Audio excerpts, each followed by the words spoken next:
ಶಿವಾಜಿ ಜಯಂತಿ ಮೆರವಣಿಗೆಯ ವೇಳೆಯಲ್ಲಿ ಕಲ್ಲು ತೂರಾಟವನ್ನು ನಡೆಸಲಾಗಿದೆ. ಈ ಪ್ರಕರಣಕ್ಕೆ ಸಂಬಂಧಿಸಿದಂತೆ ಈಗಾಗಲೇ ಪೊಲೀಸರು ತನಿಖೆಯನ್ನು ಚುರುಕುಗೊಳಿಸಲಾಗಿದೆ. ಇತ್ತ ಬಾಗಲಕೋಟೆ ನವನಗರ ವಿದ್ಯಾಗಿರಿಯಲ್ಲಿ ನಿಷೇಧಾಜ್ಞೆ ಕೂಡ ಜಾರಿ ಮಾಡಲಾಗಿದೆ. ಬಾಗಲಕೋಟೆ ಉಪವಿಭಾಗಾಧಿಕಾರಿಯಿಂದ ಈ ಆದೇಶವನ್ನು ಹೊರಡಿಸಲಾಗಿದೆ. ಕಟ್ಟೆಚ್ಚರ ವಹಿಸಿದ್ದಾರೆ ಪೊಲೀಸ್ ಇಲಾಖೆ. ಉಪವಿಭಾಗಾಧಿಕಾರಿ ಸಂತೋಷ್ ಆದೇಶವನ್ನು ಹೊರಡಿಸಿರುವಂಥದ್ದು. ಸದ್ಯ ಫೆಬ್ರವರಿ 19ರಂದು ಮಧ್ಯರಾತ್ರಿಯಿಂದ ಫೆಬ್ರವರಿ 24ರವರೆಗೆ ನಿಷೇಧಾಜ್ಞೆ ಜಾರಿಯಲ್ಲಿರುತ್ತೆ. ಸಾರ್ವಜನಿಕ ಸ್ಥಳದಲ್ಲಿ 4ಕ್ಕಿಂತ ಹೆಚ್ಚಿನ ಜನ ಸೇರೋದು ನಿಷೇಧ ಮಾಡಲಾಗಿದೆ. ಅನುಮತಿ ಇಲ್ಲದೆ ಯಾವುದೇ ಸಭೆಯನ್ನು ನಡೆಸೋಂಗಿಲ್ಲ, ಸಮಾರಂಭ ಮಾಡೋಂಗಿಲ್ಲ. ಧರಣಿ ನಿಷೇಧಿಸಿ ಆದೇಶವನ್ನು ಹೊರಡಿಸಲಾಗಿದೆ. ಬಾಗಲಕೋಟೆಯಲ್ಲಿ ಪರಿಸ್ಥಿತಿ ಉದ್ವಿಗ್ನವಾಗಿತ್ತು. ರಾತ್ರಿ ಶಿವಾಜಿ ಫೋಟೋ ಮೆರವಣಿಗೆಯ ವೇಳೆಯಲ್ಲಿ ಮಸೀದಿಯಿಂದ ಕಲ್ಲೆಸೆಯಲಾಗಿತ್ತು, ಚಪ್ಪಲಿ ಕೂಡ ಎಸೆದಿದ್ರು. ಬಾಗಲಕೋಟೆಯ ಕಿಲ್ಲಾ ಓಣಿಯಲ್ಲಿ ನಡೆದಿದ್ದಂಥ ಘಟನೆ ಇದು.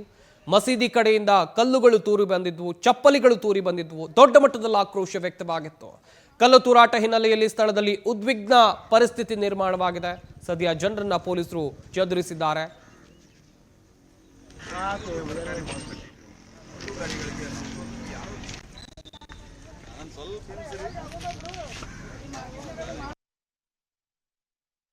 ನಡೀತಾ ಇತ್ತು ನಮ್ಮ ಬಾಗಲಕೋಟೆ ಟೌನ್ ನಲ್ಲಿ. ನಾವೆಲ್ಲರೂ ಬಂದೋಬಸ್ತ್ ಇದೀವಿ. ನಾನು ಕೂಡ ಇದ್ದೆ, ನಮ್ಮ BSP ಅವರು, ನಮ್ಮ ಇನ್ಸ್ಪೆಕ್ಟರ್ಸ್ ಎಲ್ಲರೂ ಇದೀವಿ. ಪ್ರೊಸೆಷನ್ ಸ್ವಲ್ಪ ದೂರ ಇತ್ತು, ಆ ಕಡೆ ಇತ್ತು. ಇಲ್ಲಿಂದ 2 ಕಲ್ ಬಂತು. ಯಾವ ಸೈಡ್ ಇಂದ ಬಂತು ನಾವು ಈಗ ಪರಿಶೀಲನೆ ಮಾಡ್ತಾ ಇದೀವಿ. ನಮ್ಮ 2 ಕಲ್ ಬಂತು ನಮ್ಗೆ ನಮ್ಮ ಗಮನಕ್ಕೆ ಈಗ. ಮತ್ತೆ ನಾವು ವಿಡಿಯೋಸ್ ಎಲ್ಲ ಚೆಕ್ ಮಾಡ್ತಾ ಇದೀವಿ. ಯಾರಿಗೆ ಏನು ಮೇಜರ್ ಇಂಜರಿ ಆಗಿಲ್ಲ. ಆಮೇಲೆ ಕಲ್ ಆದ ನಂತರ ಪ್ರೊಸೆಷನ್ ಸ್ಮೂತ್ ಆಗಿ ಮುಗೀತು. ಎಲ್ಲ ಜನ ಡಿಸ್ಪರ್ಸ್ ಆಗಿದ್ದಾರೆ. ಸದ್ಯಕ್ಕೆ ಸಿಚುವೇಶನ್ ಅಂಡರ್ ಕಂಟ್ರೋಲ್ ಇದೆ. ಎಲ್ಲಿಂದ ಕಲ್ ಬಂತು, ಯಾವ ಕಾರಣಕ್ಕೆ ಬಂತು, ನಾವು ಇನ್ವೆಸ್ಟಿಗೇಷನ್ ಮಾಡ್ತೀವಿ. ಅದ್ರ ವಿಚಾರವಾಗಿ ಈಗಾಗಲೇ ನಾವು ಕೇಸ್ ರಿಜಿಸ್ಟರ್ ಮಾಡ್ತೀವಿ. ವಿಡಿಯೋ ಚೆಕ್ ಮಾಡ್ತಾ ಇದೀವಿ. ಯಾರಾದ್ರೆ ರಾತ್ರಿ ಚೆಕ್ ಮಾಡ್ತೀವಿ. ಒಂದು ನಮ್ಗೆ ಸಿಕ್ಕಿದ್ರೆ ಕೇಸ್ ಈಗಾಗಲೇ ಮಾಡ್ತಾ ಇದೀವಿ ನಾವು. ಒಂದೆಲ್ಲ ಕನ್ಫರ್ಮ್ ಆದ್ರೆ ನಾವು ಅವಶ್ಯಕತೆ ಕೊಡ್ತೀವಿ. ಇಂಜರಿ ಯಾರಿಗೆ ಆಗಿಲ್ಲ. ನಿಮ್ ಮುಂದೆ ನಿಂತ್ಕೊಂಡು ನಾನು ಹಿಂದೂ ಸಮಾಜ ಇವತ್ತು ಶಿವಾಜಿ ಜಯಂತಿಯನ್ನ ಮಾಡಿದೀವಿ. ಇವತ್ತು ಅಷ್ಟೇ ಸಹಿತವಾಗಿ ಪೊಲೀಸ್ ಇಲಾಖೆ ನಾವು ಅಚ್ಚುಕಟ್ಟಾಗಿ ಬಂದೋಬಸ್ತ್ ಮಾಡಿಲ್ಲ. ಇವತ್ತು ನಾವು ಪದೇ ಪದೇ ಹೇಳಂಗಿಲ್ಲ, ಮುಸ್ಲಿಂ ಸಮಾಜ ಕೇವಲ ಅಲ್ಲಿರ್ತಕ್ಕಂಥ ಕೆಲವು ಯುವಕರು ಮಾಡಿದ್ ಮಾತ್ರ ಇದು. ಮುಸ್ಲಿಂ ಸಮಾಜದ ಯಾರೇ ಇಂಥ ವಿಚಾರಗಳನ್ನ ಇಟ್ಕೊಂಡು ಮಾಡಿರಕ್ಕಿಲ್ಲ. ಅಲ್ಲಿ ಜಿಹಾದಿ ಬೋಧನೆ ಇಟ್ಕೊಂಡಿರ್ತಕ್ಕಂಥ ಮುಸ್ಲಿಂ ಸಮಾಜ ಯುವಕರು ಇದ್ರ. ಆ ಕಾರಣದಿಂದ ಇವತ್ತು ನಾವು ವಿನಂತಿ ಮಾಡ್ಕೊತೀವಿ. IG ಸಾಹೇಬರಿಗೆ ನಾವು ವಿನಂತಿ ಏನ್ ಮಾಡ್ಕೊತೀವಿ ಅಂದ್ರೆ, ಇವತ್ತು SP ಸಾಹೇಬ್ರ ಮೇಲೆ ಕಲ್ಲು ಹೋಗದಾರ, ನಾಳೆ ನಿಮ್ ಇಲಾಖೆ ಎಲ್ಲಾ ಅಧಿಕಾರಿಗಳ ಮೇಲೂ ಕಲ್ಲು ಒಗಿಬಹುದು ಅನ್ನೋ ಸಂಭಾವ್ಯ ಐತಿ. ಮುಂಬರುವ ದಿನಮಾನಗಳಲ್ಲಿ ಹೋಳಿ ಹಬ್ಬ ಐತಿ. ಶಾಂತ ರೀತಿಯಿಂದ ಈ ಬಗ್ಗೆ ಇನ್ನಷ್ಟು ಮಾಹಿತಿಯನ್ನು ಕೊಡ್ತಾರೆ ನಮ್ಮ ಬಾಗಲಕೋಟೆಯ ಪ್ರತಿನಿಧಿ ನಿಜಗುಣ ಮಠಪತಿ. ದೂರವಾಣಿ ಸಂಪರ್ಕದಲ್ಲಿ ಜಾಯ್ನ್ ಆಗ್ತಾ ಇದ್ದಾರೆ.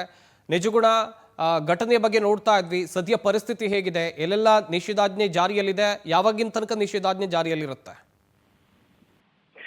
ಸಂಪತ್, ಏನು ನಿನ್ನೆ ರಾತ್ರಿ 10ರಿಂದ 11 ಗಂಟೆ ಸಮಯದಲ್ಲಿ ನಡೆದಿರ್ತಕ್ಕಂಥ ಏನು ಛತ್ರಪತಿ ಶಿವಾಜಿ ಮಹಾರಾಜ್ ಅವರ ಏನು ಒಂದು ಭವ್ಯ ಮೆರವಣಿಗೆಯ ಶೋಭಾಯಾತ್ರೆಯ ವೇಳೆ ಹಳೆ ಬಾಗಲಕೋಟೆಯ ಪಂಕಾ ಮಸೀದಿ ಬಳಿ ನಡೆದಿರ್ತಕ್ಕಂಥ ಒಂದು ಕಲ್ಲು ತೂರಾಟ ಪ್ರಕರಣಕ್ಕೆ ಸಂಬಂಧಪಟ್ಟಂತೆ ಏನು ಕಳೆದ ರಾತ್ರಿಯಿಂದಲೇ ಒಂದು ಬಾಗಲಕೋಟೆ ನಗರದಾದ್ಯಂತ, ಬಾಗಲಕೋಟೆ ನವನಗರ ವಿದ್ಯಾಗಿರಿ ಸೇರಿದಂತೆ ಎಲ್ಲೆಡೆಯೂ ಕೂಡ ಒಂದು ಶಾಂತಿಯುತ ಸುವ್ಯವಸ್ಥಿತ ಕಾನೂನು ವ್ಯವಸ್ಥೆಗಾಗಿ ಏನು ಬಾಗಲಕೋಟೆ ಉಪವಿಭಾಗಾಧಿಕಾರಿ ಸಂತೋಷ್ ಜಗಳಾಸರ್ ಅವರು ನಿಷೇಧಾಜ್ಞೆಯನ್ನ ಜಾರಿ ಮಾಡಿರ್ತಕ್ಕಂಥದ್ದು. ಈ ನಿನ್ನೆ ಮಧ್ಯರಾತ್ರಿಯಿಂದ ಫೆಬ್ರವರಿ 24ರವರೆಗೆ ಒಂದು ನಿಷೇಧಾಜ್ಞೆ ಜಾರಿ ಇರ್ತಕ್ಕಂಥದ್ದು. ಯಾಕಂತಂದ್ರೆ ಏನು ನಿನ್ನೆ ರಾತ್ರಿ ನಡೆದಿರ್ತಕ್ಕಂಥ ಒಂದು ಪ್ರಕರಣದಿಂದ ಏನು ಉದ್ವಿಗ್ನ ವಾತಾವರಣ ನಿರ್ಮಾಣ ಆಗಬಾರ್ದು. ಈಗಾಗಲೇ ಏನು ಒಂದು ಪೊಲೀಸರು ಕೂಡ ಒಂದು ಹೆಚ್ಚಿನ ಸಂಖ್ಯೆಯಲ್ಲಿ ಬಾಗಲಕೋಟೆ ನಗರದಲ್ಲಿ ನಿಯೋಜನೆ ಆಗಿರ್ತಕ್ಕಂಥದ್ದು, ವಾತಾವರಣ ಸಂಪೂರ್ಣ ತಿಳಿಗೊಂಡಿರ್ತಕ್ಕಂಥದ್ದು. ಆದ್ರೆ ಏನು ನಿನ್ನೆಯ ಘಟನೆಯನ್ನ ವಿರೋಧಿಸಿ ಇವತ್ತು ಏನು ಹಿಂದೂ ಪರ ಸಂಘಟನೆಗಳು ಸಭೆಗಳನ್ನ ಕರೆದಿದ್ವು. ಆ ಹಿನ್ನೆಲೆ ಆ ಸಭೆಗಳಿಗೆ ಜಿಲ್ಲಾ ಪೊಲೀಸ್ ಏನು ಅಧಿಕಾರಿಗಳು ಸಭೆ ಸೇರದಂತೆ ಹಾಗೂ ಹೆಚ್ಚಿನ ಜನ ನಗರಗಳಲ್ಲಿ ಗುಂಪು ಗುಂಪಾಗಿ ಸಂಚರಿಸದಂತೆ ಒಂದು ಕಟ್ಟುನಿಟ್ಟಿನ ಕ್ರಮಕ್ಕೆ ಮುಂದಾಗಿರ್ತಕ್ಕಂಥದ್ದು. ಶಾಂತಿ ಮತ್ತು ಸುವ್ಯವಸ್ಥೆಗಾಗಿ ಮುನ್ನೆಚ್ಚರಿಕಾ ಕ್ರಮವಾಗಿ ಏನು ಬಾಗಲಕೋಟೆ ಜಿಲ್ಲಾ ಪೊಲೀಸ್ ವರಿಷ್ಠಾಧಿಕಾರಿ ಸಿದ್ಧಾರ್ಥ್ ಗೋಯಲ್ ಅವರ ನೇತೃತ್ವದಲ್ಲಿ ನಗರದ ಅತಿ ಸೂಕ್ಷ್ಮ ಮತ್ತು ಸೂಕ್ಷ್ಮ ಸ್ಥಳಗಳಲ್ಲಿ ಹೆಚ್ಚಿನ ಪೊಲೀಸ್ ಬಂದೋಬಸ್ತನ್ನ ನಿಯೋಜಿಸಲಾಗಿದೆ. ಈಗ ಸದ್ಯ ಬಾಗಲಕೋಟೆ ನಗರ ಸಂಪೂರ್ಣ ಏನು ಒಂದು ವಾತಾವರಣ ತಿಳಿಯಾಗಿರ್ತಕ್ಕಂಥದ್ದು, ಬೂದಿ ಮುಚ್ಚಿದ ಕೆಂಡದಂತಿರ್ತಕ್ಕಂಥ ಒಂದು ವಾತಾವರಣ ಈಗ ಪೊಲೀಸರ ಹಿಡಿತದಲ್ಲಿ ಇರ್ತಕ್ಕಂಥದ್ದು. ಸಂಪೂರ್ಣ ಯಾವುದೇ ರೀತಿಯಾದ ಒಂದು ಸಭೆ ಆಗಿರ್ಬೋದು, ಹಿಂದೂ ಪರ ಸಂಘಟನೆಗಳಾಗಿರ್ಬೋದು, ಬೇರೆ ಬೇರೆ ಸಮುದಾಯಗಳ ಸಭೆಗಳಾಗಿರ್ಬೋದು, ಈ ಒಂದು ನಗರದಲ್ಲಿ ಯಾವುದೂ ಕೂಡ ನಡೆಯುವ ಹಾಗಿಲ್ಲ. ನಡೆಸಬೇಕಾದಲ್ಲಿ ಆ ಪೊಲೀಸರ ಅನುಮತಿ ಮೇರೆಗೆ ಸಭೆಗಳನ್ನು ನಡೆಸುವಂತೆ ಈಗ ಸೂಚನೆಯನ್ನ ಹೊರಡಿಸಲಾಗಿರೋದು. ಸಂಪತ್. ಥ್ಯಾಂಕ್ ಯು ನಿಜಗುಣ ಮಠಪತಿ, ತಮ್ಮೆಲ್ಲ ಡೀಟೇಲ್ಸ್ಗಾಗಿ.